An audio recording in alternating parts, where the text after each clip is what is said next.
për ty që je birsuar nga PS-ja politikisht dhe të cilëson si tradhtar. Por është fushat elektorale dhe unë po të them një gjë. Që i shërben Ramës indirekt. Është pensionuar nga Partia Socialiste duke mbajtur me gjithë mirat. Si çfarë përfitimi kam unë nga Partia Socialiste? Që kam hyrë në burg? Që kam mundur Edi Ramën? Që kam pas përplasje më shumë se të gjithë? Që kam denoncuar më shumë se sa të gjithë? Si po nxjerrin një provë? Ndërsa unë po ju them këtë gjë, unë sot nuk kam asnjë përfitim. Sot Zoti Berisha ka privilegjet që vijnë nga funksioni kryetarit të partisë.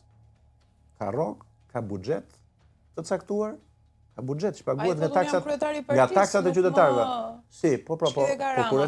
Si është kryetari i partisë? Kryetari i partisë me statut pra përcakton statute. Jam i vetshpallur unë.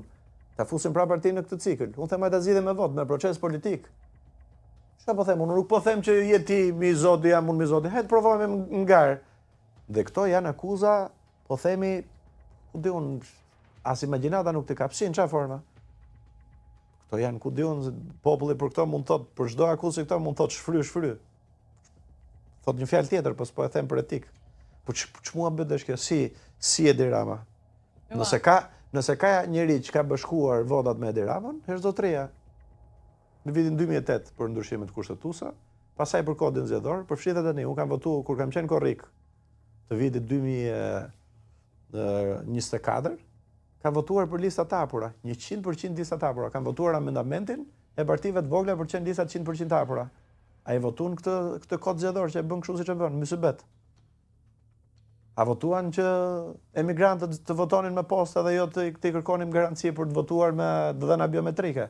E kanë kërkuar të gjithë strukturat tona dhe njerëzit që na mbështesin në emigracion, kërkojnë në mënyrë elektronike që të bëjmë me të dhëna biometrike, me shenjë gishti, me sy dhe me kartën e identitetit dhe të identifikoj. Edhe me postën tani thonë u vodhën, po patjetër mëse nuk ka siguri. Pra cili është bashkëpunimi im me Edi Ramën? Po të thonë njëra ka marrë 9 lekë unë kam bërë po e përsëris pra burg për shkak të vullnetit personal të Edi Ramës. Si u bashkoham unë me Edi Ramën? Unë e bëj këtë përpjekje se mendoj që duhet largoj me Edi Ramën. Se po të ishte për Edi Ramën, Edi Ramës i intereson kështu siç është, i intereson status quo-ja në Partinë Demokratike. Çfarë shqetësimi ka? I mundi me 83, do vinë zgjedhjet për një vit. Unë kam shqetësimin se po vinë zgjedhjet lokale. A fiton Partia Demokratike kështu siç është bashkit? Si i fiton? Duke përjashtuar njerëz. Do të thonë nëse vjen ti në krye të Partisë Demokratike, kjo e fundit vjen në pushtet. Direkt. Po patjetër, unë them që bëj çdo përpjekje duke ndryshuar Partinë Demokratike, duke ndryshuar narrativin e Partisë Demokratike, duke propozuar edhe këtë që ju thash, lista 100% të hapura, duke kërkuar referendum, duke hapur partinë, duke bashkuar partinë drejt njerëzve që janë të pakënaqur, duke i ridhënë një shpresë tjetër edhe elektoratit djathtë, por edhe shoqërisë, duke ndryshuar gjuhën politike, unë s'bëj akuzat pa baza. Janë të lidhë me Al Caponen, ku di unë, janë të lidhë me Pol Potin, janë të lidhë me ISIS-in, ku di unë. Gjej çka janë ekstreme fare dhe merr edhe si mund të bën këto akuza. Si mund të thuash se mund të thuash çdo gjë. Po të thuash që un kam për interes kam unë me Partinë Socialiste. Un kam vetëm se ndjesi ka njëri, un kam vetëm inaten që duhet të largohen sa më parë personal së pari, së dyti është domosdoshmëri për Shqipërinë që të largohet Edi Rama sa më parë sepse janë larguar 1 milion shqiptar.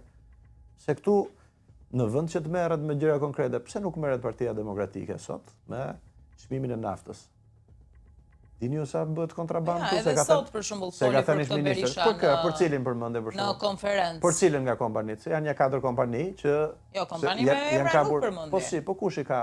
Janë 4 kompani që kanë kapacitetin për shembull të bëjnë kontrabandë. Jo, dakor, po them si çështje për këtë situatë në momentin që ka shqetësim njerëzit për ditë. Po për çfarë? Kështu që ul çmimin. Po çan gjithë ul çmimin, thonë gjithë ulë çmimin. Edhe ju e thoni.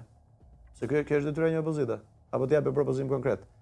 Në Shqipëri, sipas akuzave të zyrtarëve të lartë në të kaluar, dhe ish ministra,